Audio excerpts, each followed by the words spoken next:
लड़ता हूं, उनके क्रोध से लड़ता हूं। मेरे ऊपर 24 केस है, ठीक है, 24। एक असम में, गुजरात में, उत्तर प्रदेश में, बिहार में, महाराष्ट्र में, हर जगह मेरा कोई ना कोई केस है। कभी मुझे कोर्ट यहां बुलाता है, कभी वहां बुलाता है, कभी यहां ले जाते हैं। उसके बाद जेल का सेंटेंस हो गया। पहली बार डिफेमेशन के लिए 2 साल की सजा मुझे मिली, ठीक है।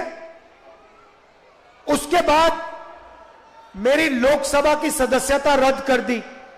यह सब आप जानते हो ना। उसके बाद मेरा जो सरकारी घर था वो उठा के ले गए। मेरा जवाब भी आप जानते हो, मुझे आपका घर नहीं चाहिए, ले जाओ उठा के अपना घर, मुझे नहीं चाहिए ये घर। मेरा घर उस इमारत में थोड़ी है, मेरा घर हिंदुस्तान के करोड़ों गरीब लोगों के दिल में है। मुझे तुम्हारे घर की क्या जरूरत। तो ये मैंने बोला। और ये लड़ाई जो है विचारधारा की है, मैं उनसे कॉम्प्रोमाइज कर ही नहीं सकता, सवाल ही नहीं उठ सकता। ना नरेंद्र मोदी मुझसे कॉम्प्रोमाइज करेगा, ना मैं उससे कॉम्प्रोमाइज करूंगा। विचारधारा की लड़ाई है। सालों से मेरा परिवार ये लड़ाई लड़ रहा है। जवाहरलाल नेहरू, इंदिरा गांधी, राजीव गांधी, सोनिया गांधी, मैं और प्रियंका। अब मैं आपसे सवाल पूछना चाहता हूं। मेरे ऊपर 24 केस, ओवैसी के ऊपर कितने केस? एक भी केस नहीं। मेरे ऊपर ईडी, सीबीआई, जो भी एजेंसी है वो 24 घंटा मेरा पीछा करते रहती है। ओवैसी जी के पीछे कौन सी एजेंसी है? ना ईडी, ना सीबीआई, ना इनकम टैक्स। खुला रास्ता दे रखा है नरेंद्र मोदी जी ने। तो सवाल उठता है कि ओवैसी जी पे एक भी केस क्यों नहीं? ओवैसी जी की सदस्यता रद्द क्यों नहीं हुई? ओवैसी जी का घर क्यों नहीं लिया गया? क्योंकि ओवैसी जी नरेंद्र मोदी की मदद करते हैं। सीधी सी बात है, सीधी सी बात है। मैं आपको बताता हूं, असम में चुनाव होता है, एक तरफ बीजेपी, एक तरफ कांग्रेस पार्टी।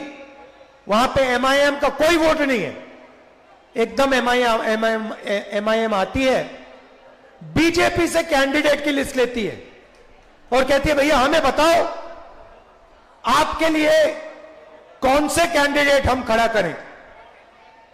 और जो बीजेपी कहती है वो सारे के सारे कैंडिडेट्स एमआईएम असम में खड़ा कर देती है। महाराष्ट्र में, असम में, राजस्थान में, मध्य प्रदेश में, छत्तीसगढ़ में, गोवा में, जहां भी ये कांग्रेस पार्टी को डैमेज करने का काम कर सकते हैं और बीजेपी की मदद करने का काम कर सकते हैं, ये हाजिर हो जाते हैं, खड़े हो जाते हैं वहां पे सामने, ऐसे सैल्यूट करते हैं, कहते हैं मोदी जी हमें बताइए कौन से कैंडिडेट देने, हम देते हैं, आपकी मदद करते हैं। तो ये लड़ाई हो रही है। देखिए मेरे 2 लक्ष्य हैं। सबसे पहला लक्ष्य, बड़ा लक्ष्य, जो मैंने आपको पहले कह दिया, मोहब्बत का देश है, देश में नफरत को मिटाने का मेरा पहला लक्ष्य। अब वो काम पूरा करने के लिए नरेंद्र मोदी को दिल्ली में हराना होगा। उसके बिना यह काम नहीं किया जा सकता। और अगर हमें नरेंद्र मोदी को दिल्ली में हराना है तो तेलंगाना में केसीआर को पहले हराना होगा। भाइयों और बहनों, ये एक ही टीम है, ये 2-3 टीम नहीं है। यहां पे बीआरएस, बीजेपी और एमआईएम एक तीनों मिलकर काम करते हैं, तीनों मिलकर काम करते हैं। मुझे बता दो आपके चीफ मिनिस्टर पे कौन से केस हैं? सीबीआई है उनके पीछे, ईडी उनके पीछे, इनकम टैक्स डिपार्टमेंट उनके पीछे नहीं। सबसे भ्रष्ट सरकार चलाते हैं, मगर ना एमआईएम के पीछे, ना चीफ मिनिस्टर के पीछे कोई ईडी, कोई सीबीआई, कोई इनकम टैक्स डिपार्टमेंट नहीं। मुझे बताओ, चीफ मिनिस्टर का घर छीना इन्होंने, नरेंद्र मोदी ने, उनकी सदस्यता रद्द की, चीफ मिनिस्ट्री से हटाया? नहीं, बिल्कुल नहीं। लोकसभा में जाओ, 24 घंटा बीआरएस के लोग नरेंद्र मोदी की मदद करते हैं। जीएसटी में मदद की, नोटबंदी में मदद की, किसान बिल में मदद की, जमीन अधिग्रहण बिल में मदद की। ड्रामा चल रहा है।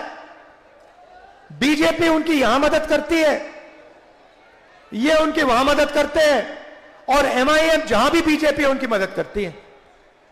इसीलिए तेलंगाना में कांग्रेस पार्टी को जिताना है, भारी बहुमत से जिताना है, और उसके बाद तेलंगाना के बाद दिल्ली में चुनाव है, दिल्ली में नरेंद्र मोदी को हराना है।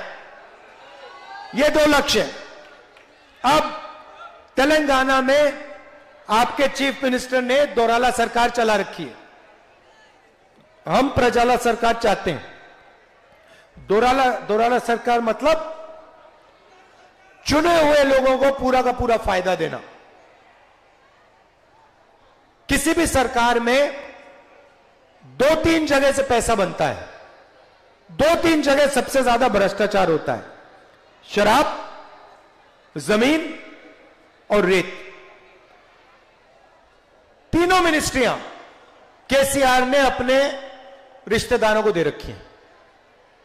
कलेश्वरम प्रोजेक्ट होता है, 1 लाख करोड़ रुपया तेलंगाना की जनता का चोरी हो जाता है। प्रोजेक्ट को बदल देते हैं, बढ़ा देते हैं पैसा। मैंने अपनी आंखों से जाके प्रोजेक्ट देखा, खंभों पे बड़े बड़े क्रैक आ गए हैं, पूरा का पूरा बराज धंस गया है। इरिगेशन मिनिस्टर कौन? आपके चीफ मिनिस्टर। पैसा किसके जेब में गया? उनके जेब में गया। एक ही काम करते हैं, तेलंगाना की जनता से पैसा लूटते हैं।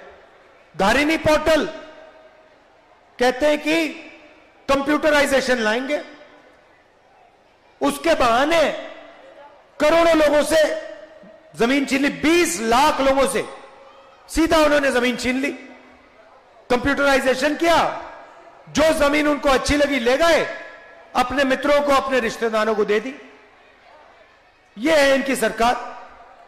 हमसे पूछते हैं कांग्रेस पार्टी ने क्या किया? केसीआर जी, जिस यूनिवर्सिटी में आप पढ़े, जिस कॉलेज में आप पढ़े, वो कांग्रेस पार्टी ने बनाया था। जिन सड़कों पे आप चलते हो, वो कांग्रेस पार्टी ने बनाया। मेट्रो पे तो आप जाते नहीं हो, आप सिर्फ हवाई जहाज पे उड़ते हो, ऑटो में, मेट्रो में जाते नहीं हो। जिस मेट्रो हैदराबाद में मेट्रो किसने बनाई? कांग्रेस पार्टी ने बनाई, हमने बनाई। जिस एयरपोर्ट में आप हवाई जहाज से विदेश जाते हो, वो एयरपोर्ट आपने नहीं बनाया केसीआर जी, वो एयरपोर्ट कांग्रेस पार्टी ने बनाया।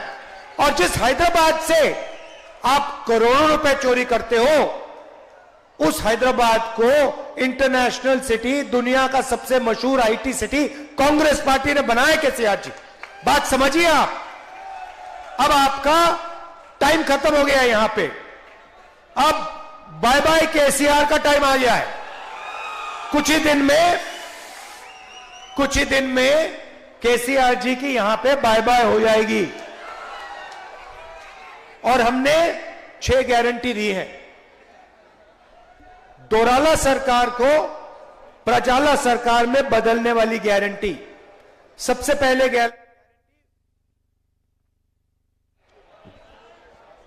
पहले गारंटी महिलाओं के लिए 2,500 रुपए हर महीने हर महिला के बैंक अकाउंट में कांग्रेस पार्टी डालेगी। उसके बाद गैस सिलेंडर कितने का है? 1200, 500 रुपए का आपका गैस सिलेंडर हो जाएगा। और महिलाओं को पूरे तेलंगाना में बस टिकट के लिए 1 पैसा नहीं देना पड़ेगा, फ्री में आप बस में पूरी तेलंगाना में घूमेंगे। यह पहला काम। दूसरा काम, रायता भरोसा स्कीम, 12,000 रुपए प्रति एकड़ हर किसान को, 15,000 रुपए प्रति एकड़ हर किसान को, 12,000 रुपए हर मजदूर को कांग्रेस पार्टी की सरकार सीधा बैंक अकाउंट में पैसा डालेगी। मुफ्त में किसानों को बिजली और 24 घंटे बिजली। तीसरा वायदा, इंदिरा अम्मा इंड्लू स्कीम।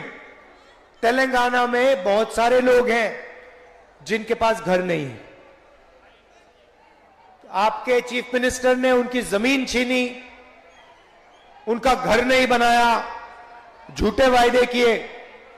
जिनके पास घर नहीं है उन सबको कांग्रेस पार्टी घर बनाने के लिए 5 लाख रुपए देगी।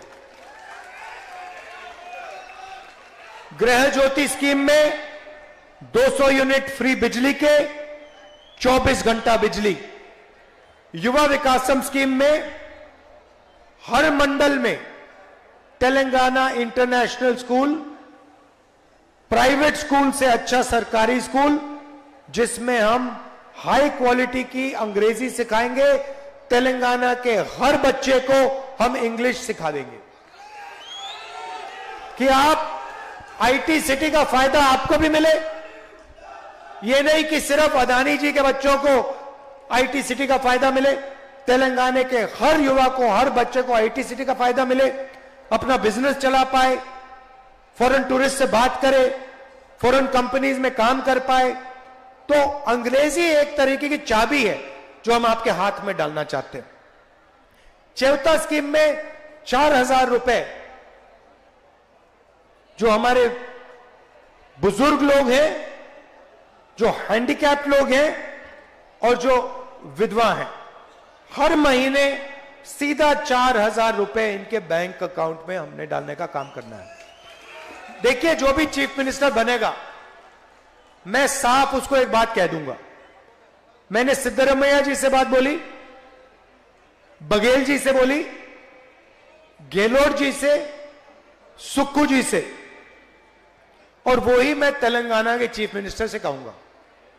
जितना पैसा केसीआर ने तेलंगाना के गरीब लोगों के जेब से निकाला है, उतना पैसा कांग्रेस पार्टी तेलंगाना के गरीब लोगों के जेब में वापस डालेगी। जितने रुपए उन्होंने चोरी किए उतने हम उन्हीं लोगों को वापस डालेंगे, उनके जेब में वापस देंगे। भाई और बहनों,